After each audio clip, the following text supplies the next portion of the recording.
Welcome to another tips video at Building on a Budget Models. Now, if you're like me and you build a lot of race cars, you'll notice that they often come with aerials. Like this Evo 6 here has got two, one at the back, one in the middle. But unfortunately, as with many things that are incredibly thin and delicate made out of styrene, they can quite easily snap, as you can see on this Airfix Jaguar. Another thing that can happen sometimes is that Tamiya might ask you to get a piece of sprue and stretch it over a flame, which is a technique which I'm not a big fan of really, and I've found getting the dimensions to be not exactly perfect. And as you can see here on this Airfix Aston Martin, it's got two quite nice aerials, both of them in black, and in actual fact they're flexible. No chance of them being snapped there. I'll show you how.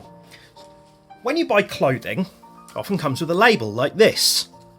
Now, what I've started to do is to keep this plastic tag here. So when I remove it, it's the perfect thickness and obviously can be adjusted to different lengths for aerials, wires, things like that. Obviously at the moment it's clear. If you find a black one, then that's great, but this can be painted. And then you can simply glue it in place using poly cement, super glue, or whatever it might be. But you can see here, I've also done it to this Subaru Impreza, and I've bent them back a little bit to give the simulation of what they would do if the car had been driving.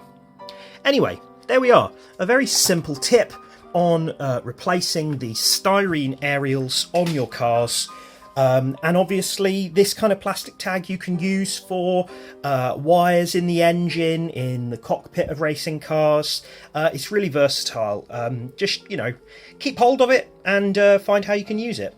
Thanks for watching. Please like, share and subscribe.